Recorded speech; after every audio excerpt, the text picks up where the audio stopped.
Muy bien, pues hoy tenemos el capítulo 12 del libro de los mediums. Vamos a hablar de neumatografía o escritura directa y de neumatofonía. Y en primer lugar trataremos la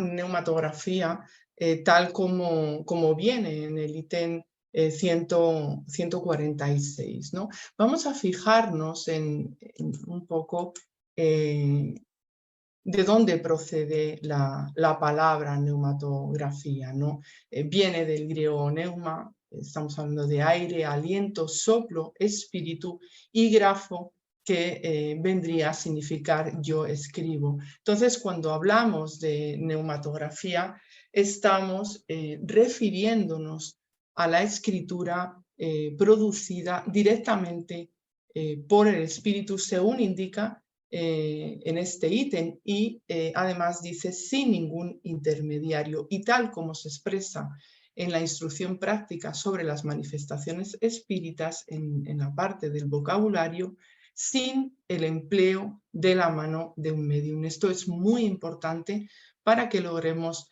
entender todo lo referente a la neumatografía. Esto ya nos trae la diferencia más importante respecto a la psicografía que estudiaremos en el siguiente capítulo, puesto que la neumatografía difiere de la psicografía en el hecho de que esta es según explica Kardec, es la transmisión del pensamiento del espíritu mediante la escritura hecha, como hemos dicho, con la mano del medium, en este caso con la mano del medium.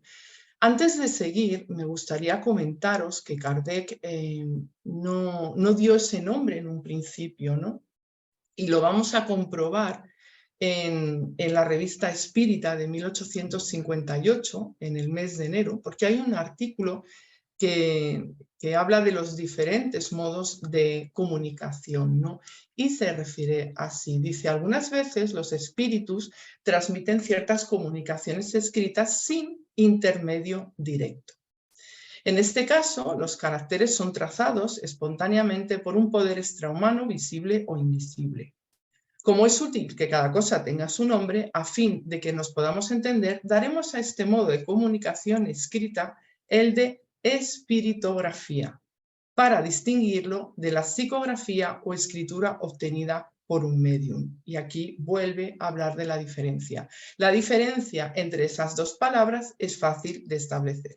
En la psicografía, el alma del medium desempeña necesariamente un cierto papel, al menos como intermediario, mientras que en la espiritografía es el espíritu quien obra directamente por sí mismo. Es muy importante, ¿no?, fijarse en cómo explica con los términos las cosas, ¿no?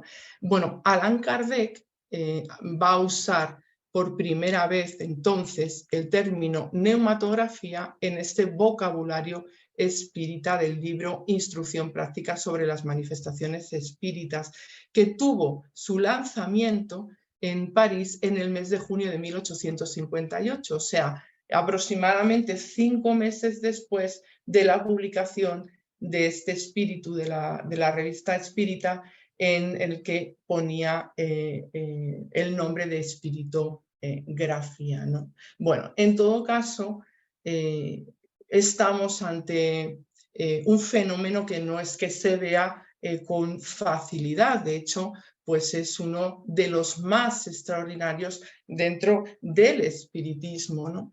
Pero por muy raro que pueda parecer a primera vista, pues es un hecho comprobado e irrefutable. Y así, pues, lo demuestran todas las investigaciones que se hicieron alrededor de él. Nosotros sabemos ya de lo importante, lo fundamental que es la teoría para poder comprender la posibilidad de los fenómenos espíritas en general, ¿no? No nos cansamos de decir la importancia del estudio, de conocer bien cómo se procesan los fenómenos. pero frente a este que tenemos hoy en la clase, pues es muchísimo más necesaria, ¿no? esa teoría. ¿Para qué? Bueno, pues primero para saberlo identificar y segundo porque es así que deja de parecer algo maravilloso, algo sobrenatural, cuando se entiende el principio en que se basa, ¿no? Imaginaos cuando este fenómeno fue observado, ¿no? en aquellos tiempos, pues evidentemente despertó segurísimo muchas dudas, ¿no? Porque lo normal es que algunos pensaran en engaños y efectivamente seguro que en casos fue así, ¿no? Kardec, por ejemplo, menciona la acción de las tintas denominadas simpáticas, que sabemos que producen que los trazos al principio pues, sean completamente invisibles y que luego aparecen al cabo de cierto tiempo. Lo expresa de esta manera, ¿no? Él dice, es posible pues, que se utilizara ese medio para abusar de la credulidad y no podemos afirmar que eso no haya sucedido jamás, claro. Incluso estamos convencidos de que algunas personas han empleado subterfugios con intenciones mercenarias o únicamente por amor propio y para convencer a los demás acerca de su poder. Bueno, no obstante, por el hecho de que una cosa pueda ser imitada, pueda hacerse un mal uso de ella, pues no vamos a pensar que esa cosa no existe, ¿no? Esto nos lo dice la propia razón. En este caso, ¿no? Pues podemos hablar de esas tintas invisibles. ¿Quién no ha hecho los experimentos cuando estábamos estudiando, ¿no? en el instituto? Es una tinta que no se deja ver en el papel en el que se ha escrito, a no ser que se aplique el reactivo conveniente, que puede ser calor o agentes químicos, ¿no?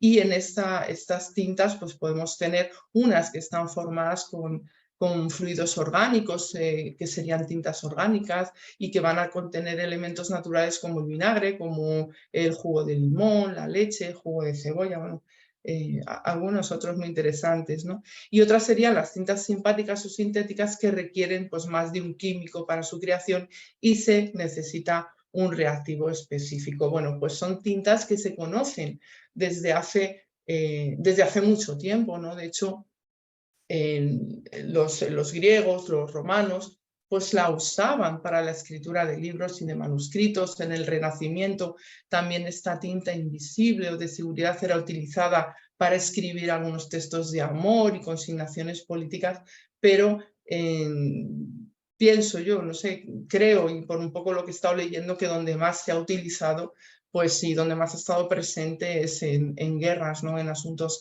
de estrategias, cuestiones así más secretas y bueno, pues evidentemente también pues, se ha podido utilizar para espectáculos y como estamos hablando, para explotar la credulidad. En el capítulo 28 de este mismo libro, del libro de los medios, se contempla este aspecto de la escritura directa en cuanto al charlatanismo y las artimañas. Y leemos en el ítem 320 lo siguiente. La escritura directa es todavía más fácil de imitar, ¿no? Están hablando de ello. Sin que aludamos a los conocidos agentes químicos que se emplean para hacer que en un momento determinado la escritura aparezca en una hoja en blanco, lo que se puede frustrar con las precauciones más comunes, existe la posibilidad de que alguien sustituya un papel por otro mediante una hábil maniobra. Además, podría suceder que el interesado en cometer el fraude supiera desviar la atención de los demás mientras escribe hábilmente algunas palabras, ¿no? Mira lo que dice. Incluso alguien nos dijo que vio a una persona escribiendo de esa manera con un trozo de lámina de un lápiz escondida debajo de la uña. Vamos, Kardec contemplaba todas las posibilidades, ¿no? Entonces también con toda la correspondencia que tenía y con todas las experiencias que le eran trasladadas, pues evidentemente no dejaba nada sin observar, ¿no? Bueno, pero a pesar de todo ello, las precauciones que se tomaron para garantizar la realidad de este hecho, pues fueron muchas y pues hoy pues podemos decir, no podemos dudar de su autenticidad, ¿no? Podemos decir que hubo grandes pruebas de estas manifestaciones. Vamos a seguir en el siguiente ítem, en el 147, porque claro, los espíritus han existido en todos los tiempos y siempre han producido pues los diversos fenómenos que hemos ido conociendo fundamentalmente, ¿no? Por el estudio del espiritismo. Entonces, pues podemos deducir que a lo largo de la historia, tanto en la antigüedad como en nuestros días, pues este fenómeno de la escritura directa se ha dado, ¿no? Y hay ejemplos muy conocidos, ¿no? Las tablas de Moisés que hablábamos estos días atrás en otros estudios, y hay un ejemplo muy claro, muy interesante, que también menciona Kardec, que es el que se narra en Daniel, ¿no? En Daniel en el libro de Daniel en el capítulo 5, y que representa a Rembrandt en este magnífico cuadro El festín de Baltasar. Es un episodio muy interesante y que no, de verdad que luego, visto con esta perspectiva, pues trae muchísima información. Voy a relatarlo un poquito basándome, por supuesto, en el libro de Daniel, ¿no? Pues resulta que el rey Baltasar estaba ofreciendo un festín a 1000 de sus dignatarios y todos fueron testigos de la cantidad de vino que bebió, ¿no? Dicen que cuando estaba aturdido por el vino, mandó traer las copas de oro y plata que su padre Nabucodonosor se había llevado del templo de Jerusalén para beber en ellas el propio rey, sus dignatarios, todos los presentes, sus mujeres y sus concubinas, ¿no? Y mientras bebían, pues alababan a sus dioses de oro, de plata, de bronce, de hierro, de leño y de piedra. En aquel momento, lo tenemos aquí representado, ¿verdad? Apareció una mano humana con sus dedos, estoy leyendo en el libro de Daniel, se puso a escribir a la luz del candelabro en la cal de la pared del palacio real. Cuando el rey vio la mano que escribía, palideció y quedó aturdido, incapaz de sostenerse con las rodillas temblando. Se puso entonces a gritar desesperado y mandó llamar a los adivinos, magos y astrólogos. Después dijo a los sabios de Babilonia: quien sepa leer esa inscripción y pueda interpretar su significado, será vestido de púrpura, llevará un collar de oro y ocupará el tercer puesto en mi reino. Fijaros cómo lo está relatando el libro de Daniel, cómo se representa aquí. Tenemos este fenómeno tan interesante, ¿no? Bueno, entonces nadie pudo hacer esto, nadie pudo leer, interpretar, pero la reina se presentó en la sala del banquete y dijo: larga vida al rey, no te alarmes ni palidezcas, pues tienes en tu reino un hombre que participa del espíritu de los dioses santos. En vida de tu padre demostró tener una clarividencia, una inteligencia y una sabiduría propia de los dioses. El rey Nabucodonosor, tu padre, lo nombró jefe de los magos, adivinos, hechiceros y astrólogos. Se llama Daniel, aunque el rey le puso por nombre Belsasar. Parece estar dotado de un saber y de una inteligencia superiores, capaces de interpretar sueños, descifrar enigmas y resolver complicados problemas. Así que, pues hizo llamar a Daniel. Le hizo el ofrecimiento, ¿no?, que acabamos de decir. Y Daniel pues le contestó: oye, pues puedes quedarte con tus regalos y ofrecer tus obsequios a otros. De todos modos, voy a leer la inscripción y ofreceré a su majestad la interpretación. El Dios Altísimo, Majestad, concedió a tu padre Nabucodonosor soberanía, poder, fama y honor. A causa de aquel poder que el Dios Altísimo le había concedido, la gente de todos los pueblos, naciones y lenguas temblaban de miedo ante él. Ejecutaba o dejaba con vida a quien quería, a unos engrandecía y a otros humillaba. Pero él, al volverse soberbio, orgulloso y arrogante, fue desposeído del trono y despojado de su gloria. Dejó de vivir entre personas, su entendimiento quedó reducido al de las bestias. Vivía entre los asnos salvajes, comía hierba como los toros y el rocío empapaba su cuerpo, hasta que reconoció que el Dios Altísimo controla los reinos humanos y se los da a quien quiere. Tú, Baltasar, que eres hijo suyo, sabías bien todo esto. Sin embargo, no has sido humilde. Te has rebelado contra el Señor del cielo, haciendo traer las copas de su templo para beber en ellas en compañía de tus dignatarios, tus mujeres y tus concubinas, al tiempo que alababas a tus dioses de plata y de oro, de bronce y de hierro, de leño y de piedra, que ni ven, ni oyen, ni entienden. Además, no has glorificado al Dios que tiene tu vida en sus manos y de quien depende todo lo que hagas. Por eso ha enviado la mano que ha dejado esa inscripción. La inscripción dice así: Mené, Tekel, Fares. Su interpretación es la siguiente. Mené quiere decir contado, es decir, Dios ha contado los días de tu reinado y ha determinado su fin. Tekel quiere decir pesado, es decir, has sido pesado en la balanza y te falta peso. Y Fares quiere decir dividido, es decir, tu reino ha sido dividido y entregado a medos y persas. Baltasar ordenó entonces que vistieran de púrpura a David, que le pusieran un collar de oro y que pasara a ocupar el tercer puesto en su reino.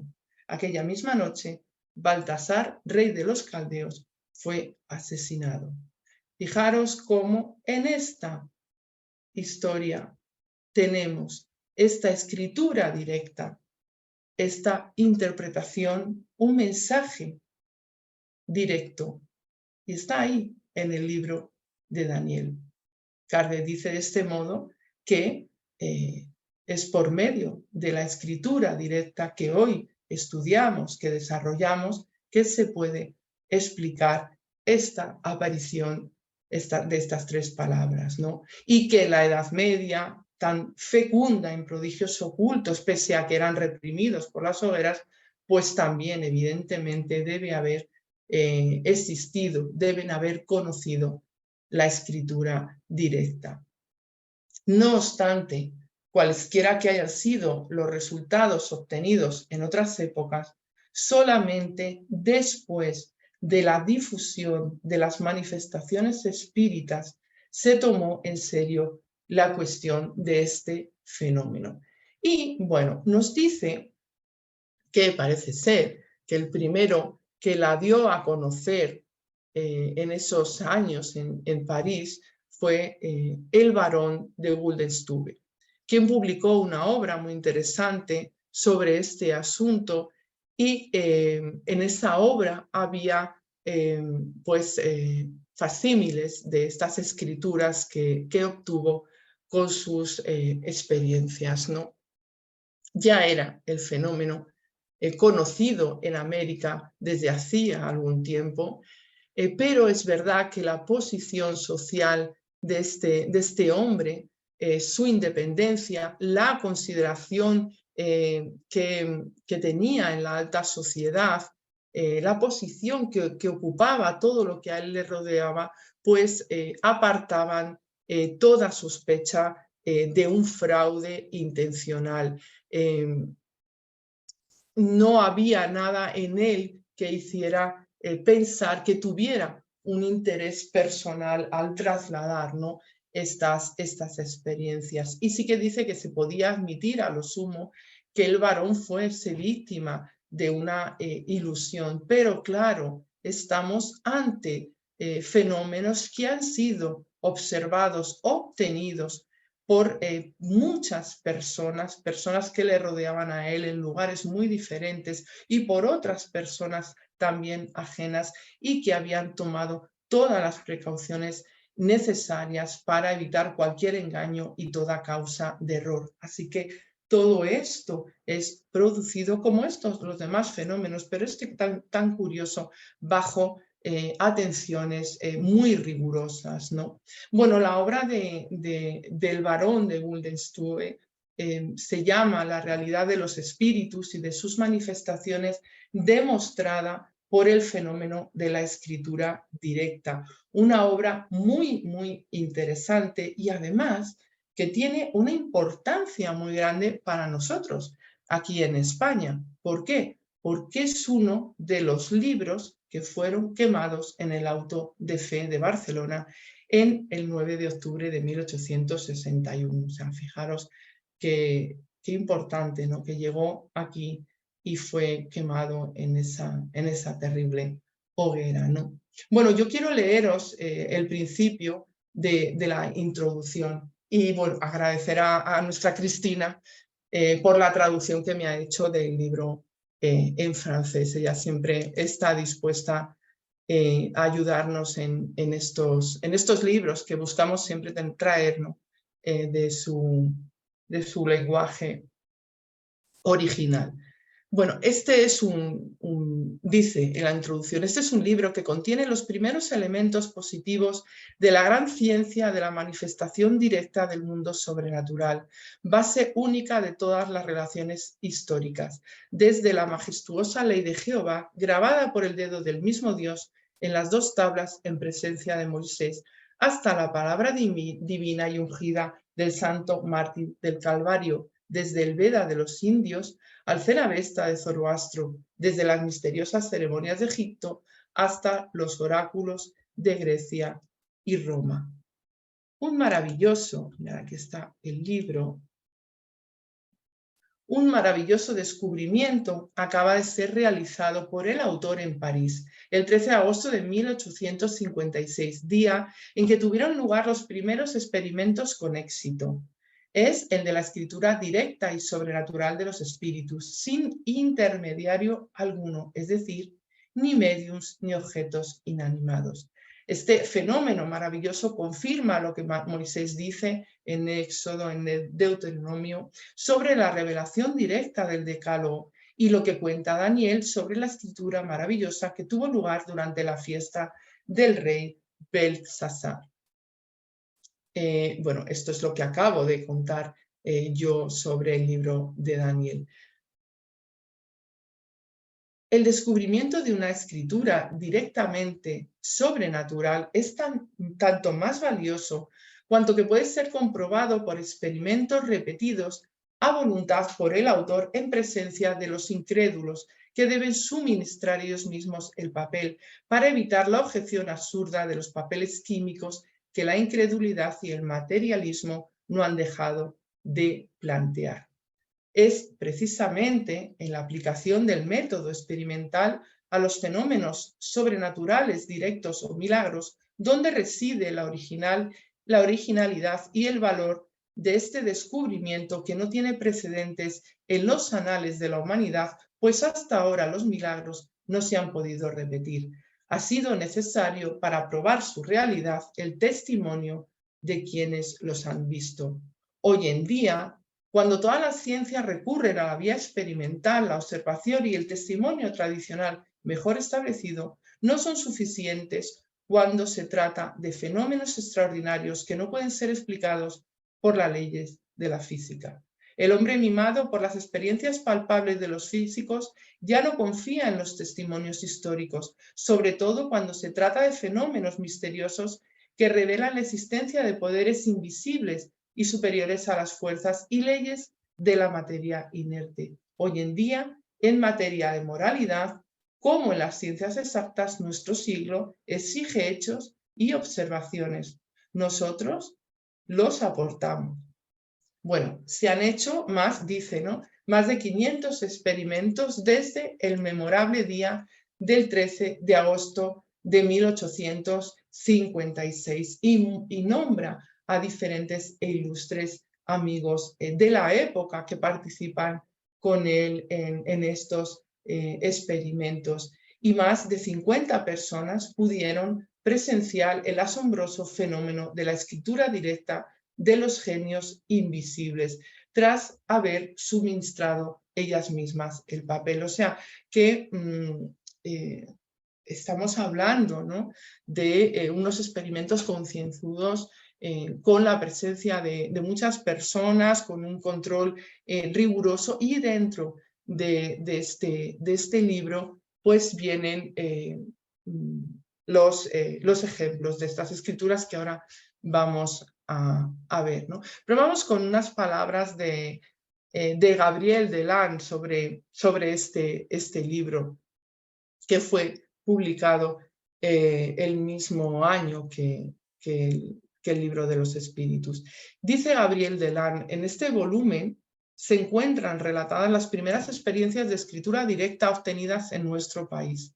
Pero esta publicación no tuvo gran repercusión. La prensa, según su vieja costumbre, se burló deliberadamente de algunos fieles que habían perseverado en esos interesantes estudios, y todo parecía haber sido olvidado cuando apareció en 1857 el libro de los espíritus de Allan Kardec. Y entonces ya Gabriel Delan pues dice que esta publicación atizó la guerra, porque es con ella, ¿no?, que el público supo con asombro que lo que hasta entonces había estado considerado como una distracción encerraba pues profundas deducciones filosóficas, que de ese movimiento de las mesas giratorias, ¿no?, que se había vivido, pues se deducía la prueba de la inmortalidad del ser pensante, y que se encontraba frente a una nueva teoría sobre el futuro del alma después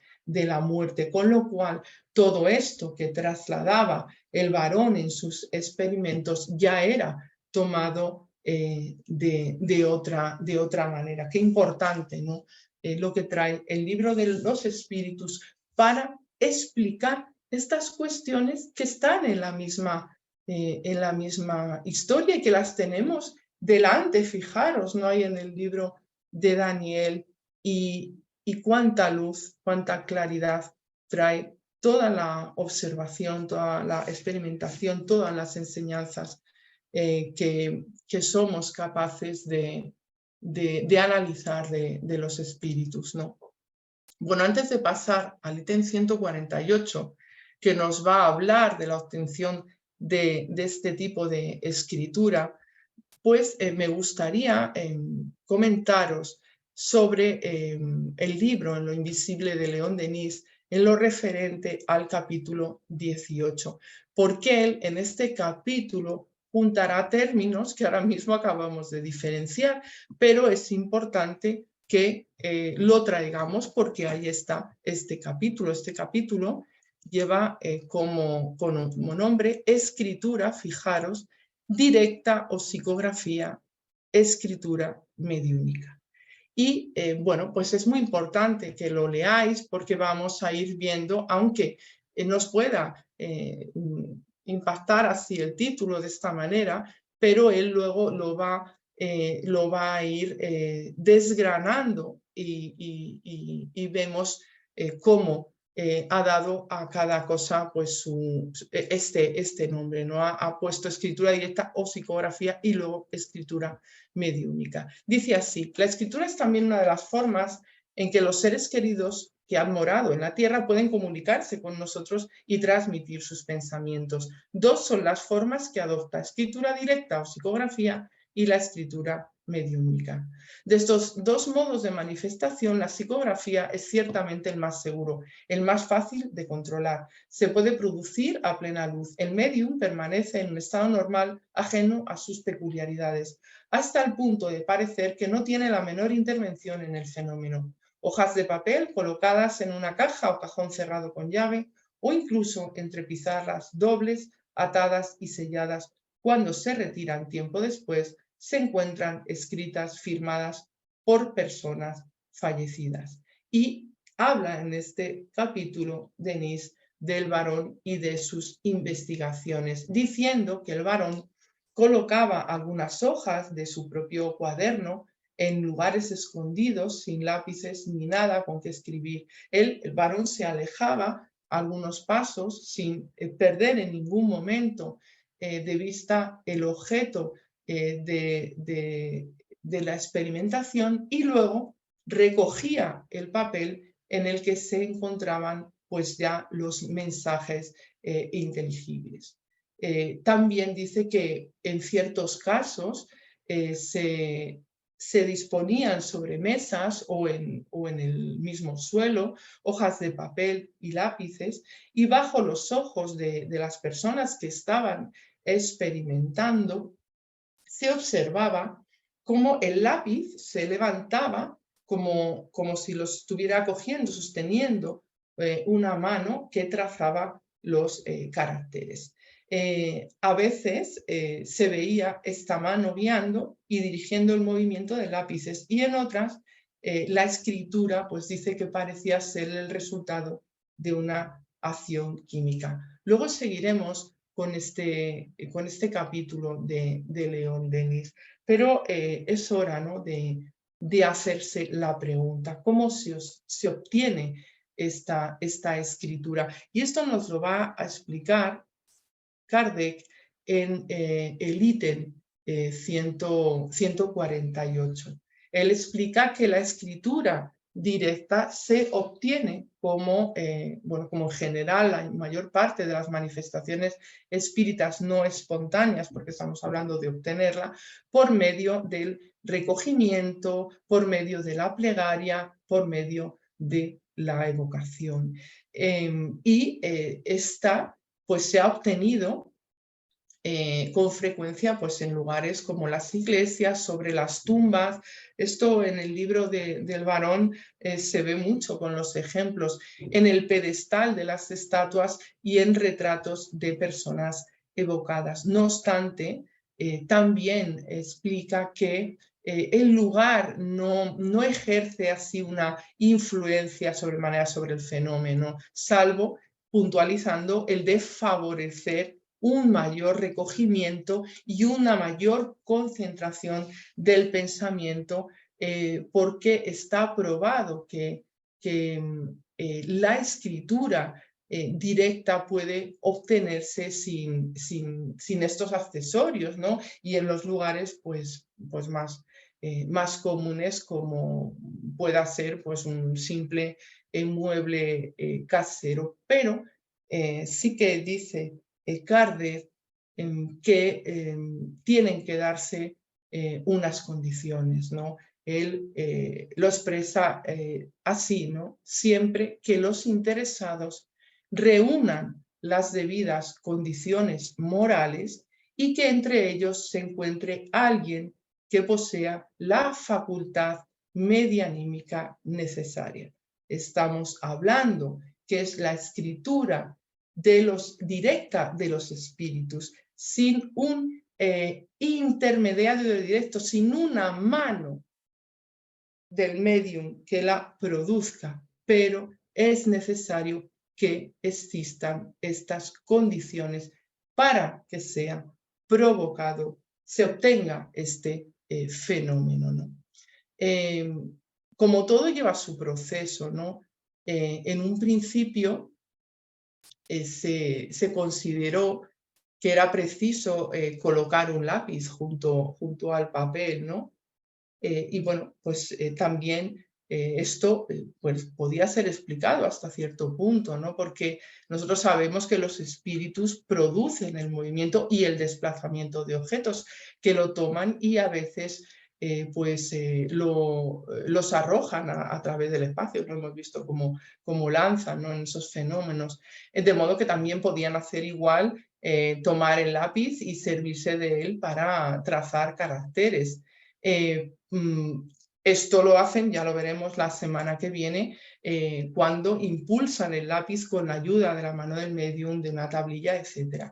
Pero esto, igual que lo hacen así, también lo pueden hacer de forma directa. Sin embargo, no se tardó en reconocer que la presencia del lápiz pues, no era necesaria y que bastaba pues, un simple pedazo de papel que podía estar doblado, a veces muy dobladito o no, para que en pocos minutos pues, aparecieran caracteres trazados en él.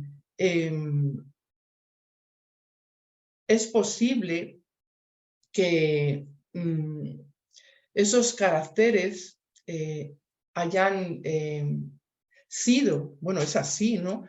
Trazados con una sustancia cualquiera, ¿no? De hecho, se ha visto mucha variedad de esas sustancias, ¿no? Y claro, nadie le ha dado, le ha suministrado al espíritu esa sustancia, entendemos. Entonces, la deducción es que el espíritu la preparó, ¿no? Y cabe preguntarse de dónde la extrae, cómo la prepara, ¿no?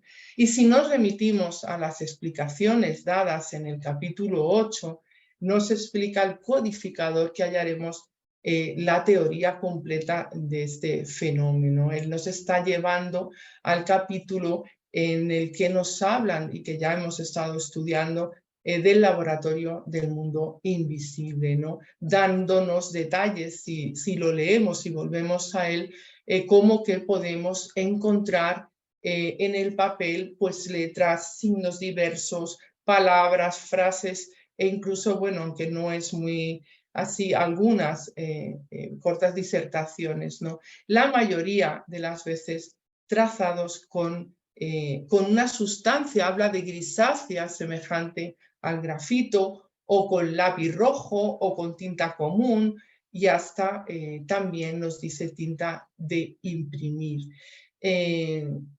Y dado que, claro, ese papel se deja solo, ¿vale? Entonces la escritura se forma por una materia que es depositada sobre esa sustancia.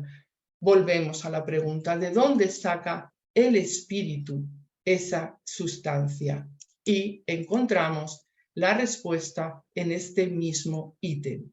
Dice, para escribir de esa manera el espíritu no se sirve de nuestras sustancias ni de nuestros instrumentos. Él mismo produce la materia y los instrumentos que le hacen falta, extrayendo sus materiales del elemento primitivo universal al que hace sufrir mediante la voluntad las modificaciones necesarias para lograr el efecto que desea. Así que, bueno, pues puede fabricar pues un lápiz rojo o una tinta de impresión o una de color negro, cualquier tipo, ¿no?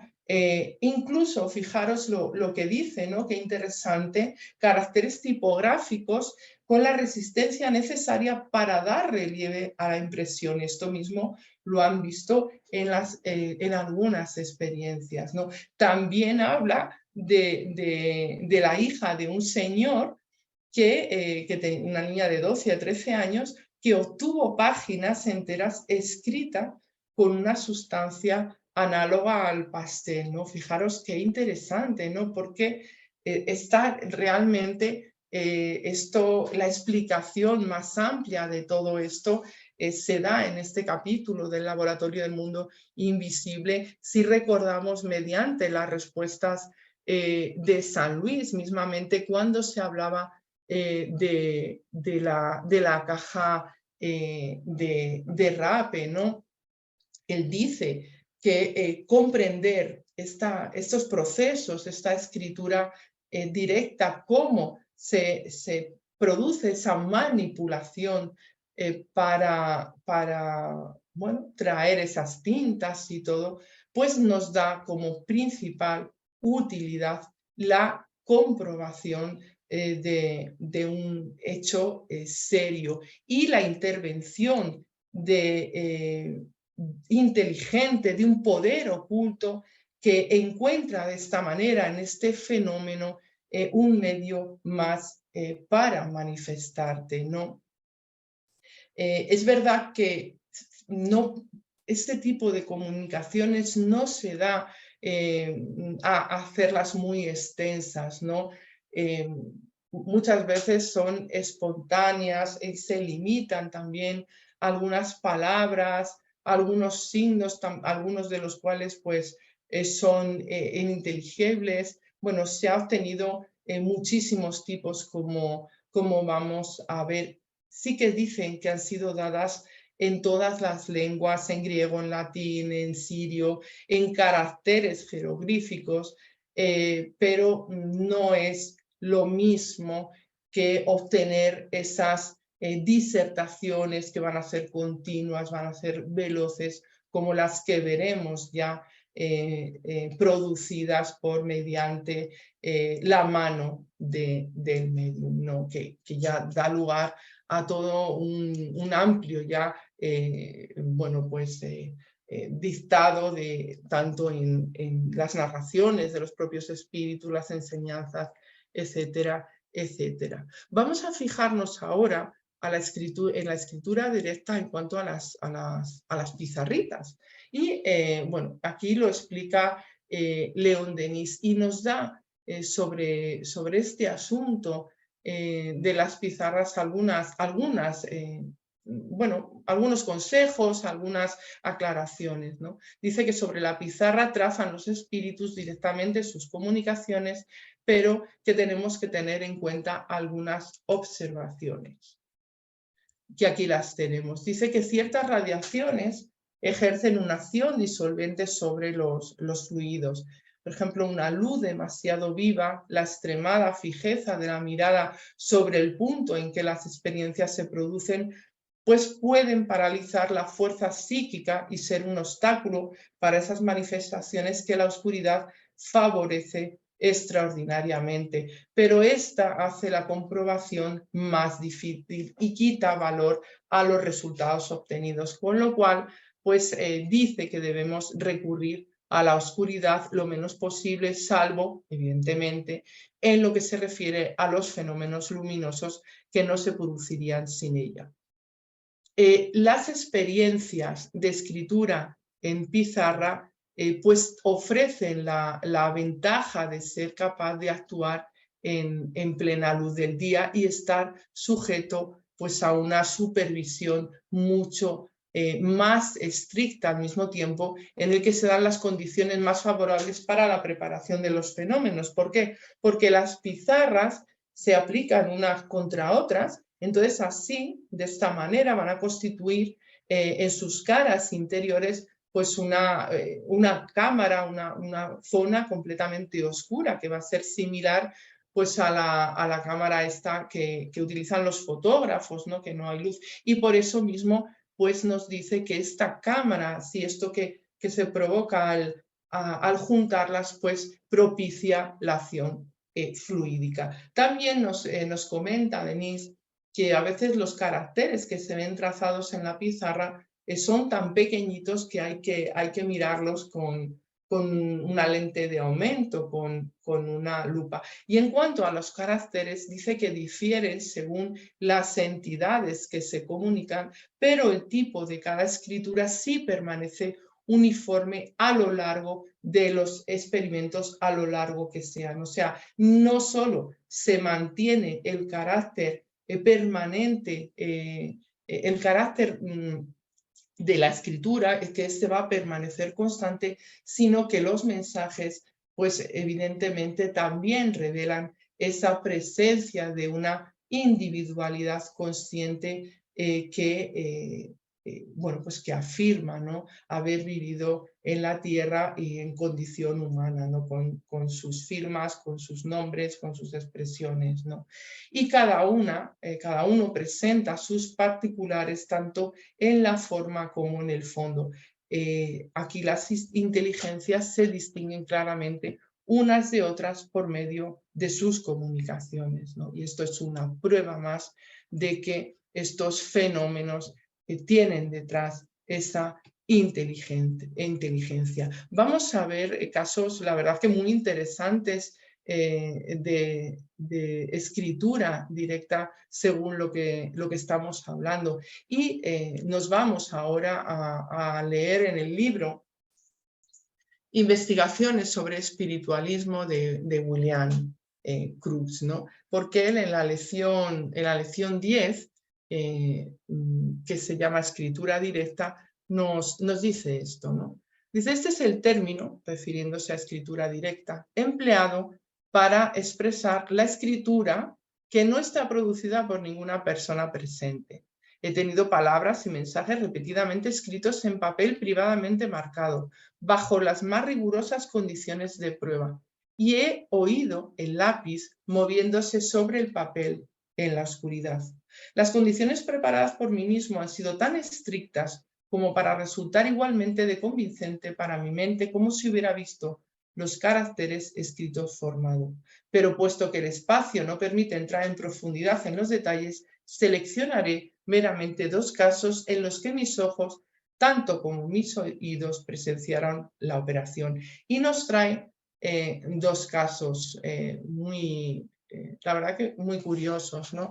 El primer caso también lo refiere León Denis en este capítulo de En lo invisible. Bueno, pues está hablando Crookes y dice, me había sentado cerca de la medium, la señorita Fox, y además estaban presentes mi esposa y una parienta suya. Yo tenía las dos manos de la medium entre una de las mías, mientras que sus pies descansaban sobre los míos. Una hoja de papel había sido colocada sobre la mesa frente a nosotros y con la mano que yo tenía libre sostenía un lápiz. Entonces, lo que ocurre es que es una mano luminosa descendió del techo de la sala y después de haber flotado cerca de mí durante unos segundos, me quitó el lápiz de mi mano, escribió rápidamente en la hoja de papel, arrojó el lápiz y luego se elevó por encima de nuestras cabezas, perdiéndose poco a poco en la oscuridad. Esto es el primer caso que narra Crookes, ¿no? Y luego en el segundo, pues es muy curioso porque es un hecho fallido, o sea, él lo trae como algo muy interesante porque dice que proporciona una gran lección, ¿no? Dice, mi segundo caso puede ser considerado el relato de un fracaso, ¿no? Y un buen fracaso frecuentemente enseña más que el experimento más exitoso. Tuvo lugar con luz en mi propia habitación, solo estando presente unos cuantos amigos privados y el señor Home. Bueno, él dice también que todo hacía ver que había una gran fuerza esa noche y él expresó el deseo particular de que se produciese este tipo de mensajes escritos porque habían estado hablando de él, ¿no? Refiriéndose a los mensajes por medio de la escritura directa. Bueno, pues entonces inmediatamente se produjo una comunicación alfabética con la frase lo intentaremos. Seguidamente a esto, un lápiz y algunas hojas de papel que se habían puesto sobre el centro de la mesa, pues se vieron, ¿no?, como el lápiz se levantó sobre su punta y después de avanzar a sacudidas hacia el papel, se cayó. Entonces se volvió a levantar el lápiz, intentó, pero se volvió a caer. Y en una tercera vez se intentó también, pero no tuvieron ningún resultado. Después de estos intentos fallidos, pues un pequeño listón de madera que estaba tendido cerca de la mesa se deslizó hacia el lápiz y se elevó unas pocas pulgadas sobre la mesa. El lápiz se elevó de nuevo y apoyándose sobre el listón, los dos juntos hicieron un esfuerzo para señalar el papel. Cayó y entonces se hizo de nuevo otro esfuerzo conjunto. nada se pudo conseguir, ¿no? Y el listón pues renunció. Y viene otro mensaje alfabético que dice: hemos intentado hacer lo que pedíais, pero nuestra energía estaba agotada. O sea, no se pudo producir este fenómeno, pero sí que se produjeron los intentos y las comunicaciones fueron por esa comunicación alfabética, diciéndoles que, bueno, pues sí, lo hemos intentado, pero no hemos sido capaces, ¿no? También hay otro caso, hay algunos casos que son presentados en el Congreso Espírita en París en 1900, donde pues se narra como el 4 de marzo de 1988, es muy curioso, ¿no? La médium María D. estaba rodeada de 5 personas, indica una silla vacía en la que dice ver al espíritu de Inés, su prima, que había fallecido muchos años antes, ¿no? Y estaba Inés, el espíritu, escribiendo en hojas de papel recortadas en forma de corazón. Y un momento después, todo el público pues vio como una mano colocaba sobre la mesa un pequeño paquete que contenía 5 corazones de papel y en uno de los cuales estaba escrito una pequeña oración. Los padres de Inés, que estaban presentes, reconocieron la escritura de su hija y, bueno, pues evidentemente dice que se echaron a llorar. Bueno, en varias sesiones también se vio levantarse el bolígrafo colocado sobre la mesa, escribir 2 líneas y volver a la posición original. Al final son muchísimas las experiencias que se van relatando en estos libros, ¿no? que traen los resultados. Aquí mirad, pues tenemos, todo esto viene en el libro del varón, ¿no? Fijaros los trazos, las escrituras pequeñitas, algunas que parecen firmas, muy interesantes, ¿veis? Aquí, Julio César. Aquí tenemos algunas frases más completas, algunas firmas, mirar aquí algún dibujito. Esto es un mensaje, claro. Tenemos aquí también otros mensajes. Todo esto es escritura directa, que está en el libro del varón. Mirad los dibujos, aquí tan pequeñita, aquí mucho más grande, cada uno con sus características. Bueno, ahora vamos a ver unos ejemplos con pizarra, ¿no?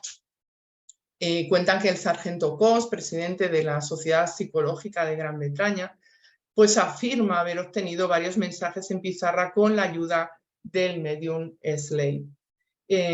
Bueno, y vamos a traer un extracto, ¿no? de este testimonio. Dice que Slade apoyó las manos sobre la mesa y todo su cuerpo estaba en su punto de mira, ¿no? O sea, no le perdía de vista desde la cabeza a los pies. Entonces Slade tomó la pizarra que el sargento había inspeccionado cuidadosamente para asegurarse de que no había ni rastro de escritura, y depositando sobre esta un trozo de tiza, la colocó boca abajo en la superficie de la mesa.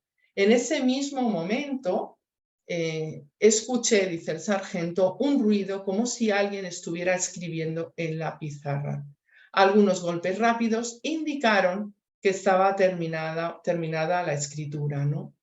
O sea, escucha cómo escribe y luego como diciendo, ya hemos terminado.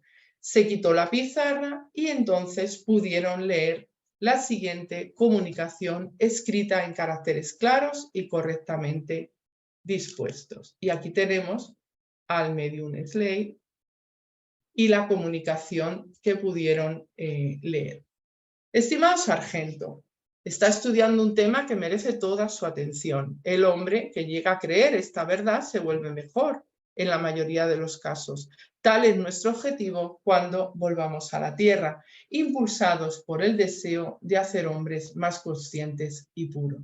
Aquí estamos obteniendo un mensaje de las inteligencias superiores que, evidentemente, desean que se utilicen estos conocimientos para el bien de todos, ¿no? Para la mejora de uno mismo y el bien de todos, y que cuando también, y lo decíamos ayer, ¿no? En una de las clases, van a volver a la Tierra, pues puedan encontrar, ¿no? Que este trabajo ha tenido sus frutos, ¿no?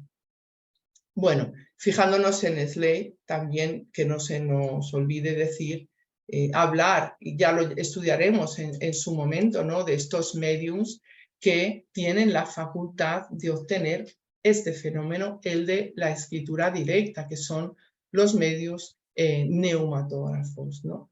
Y voy terminando porque nos queda hablar un poquito sobre el segundo tema, ¿no? Recordáis que es el de la neumatofonía.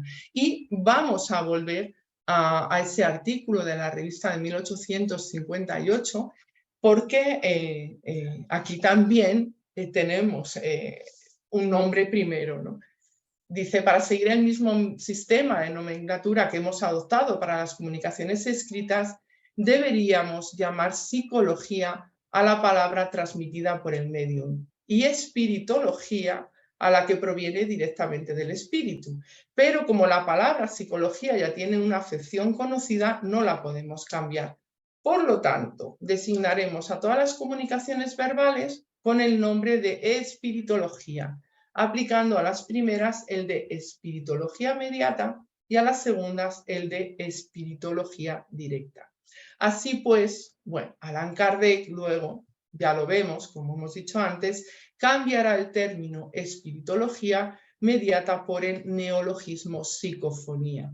Y dentro de ese vocabulario ya más actualizado, él dice psicofonía, transmisión del pensamiento de los espíritus por medio de la voz de un medium parlante. Vemos aquí, va a ser necesario la intervención de ese medium parlante, se van a valer de él.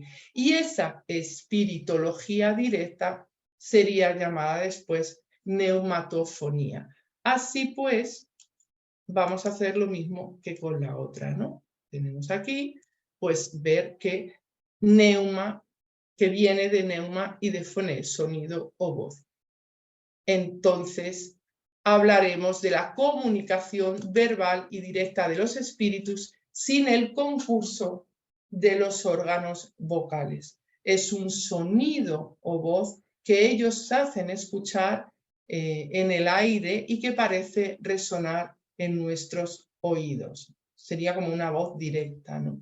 Y nos dice en el ítem 150, voy a ir terminando porque así tenemos un poquito de tiempo para hablar. Dado que los espíritus pueden producir ruidos y golpes, pueden también hacer que se escuchen gritos de toda clase y sonidos vocales que imitan la voz humana, tanto a nuestro lado como en el aire.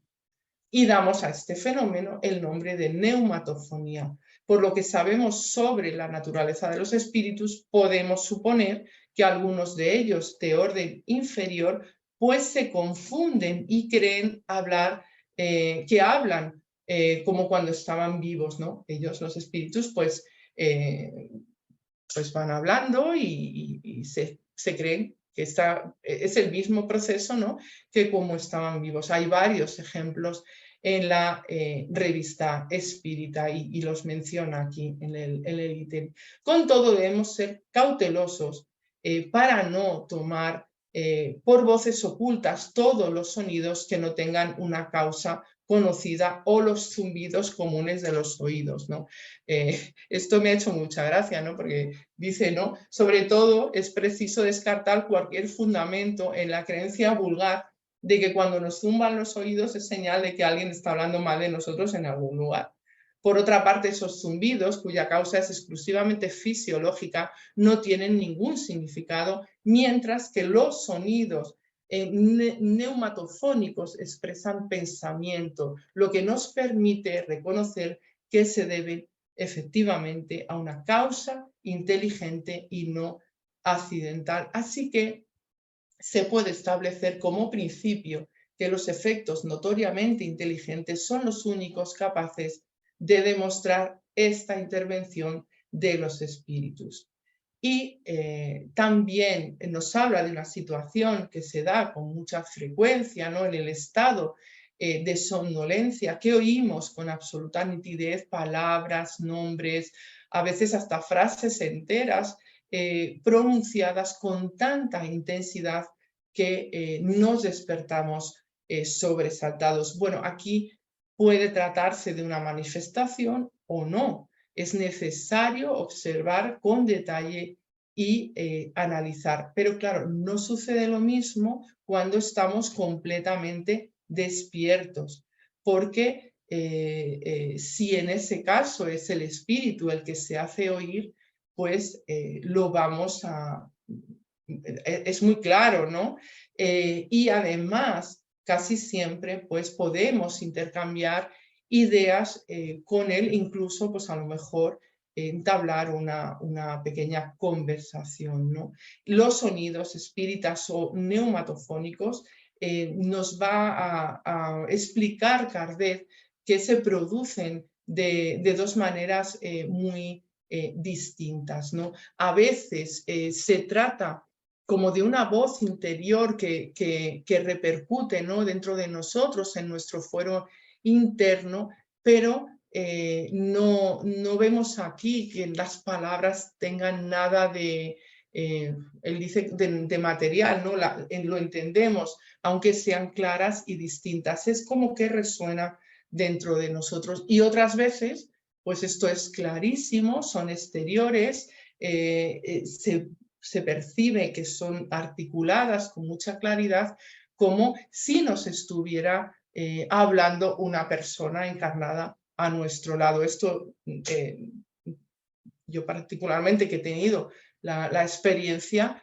es impactante, es que es verdad, o sea, es que parece que tienes a la persona, tiene el tono de voz de la persona cuando estaba encarnada y se puede identificar porque tiene todas esas características. Bueno, para terminar, sea cual fuere la forma en que se produzca el fenómeno de la neumatofonía, es casi siempre, es verdad, espontáneo y muy raramente puede ser provocado.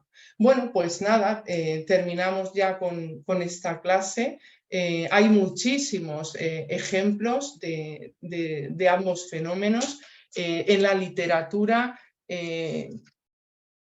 que podemos ver en esas imágenes y que podemos bueno, pues desgranar en todas las explicaciones que se dan de ellos. Así que nada, muchísimas gracias.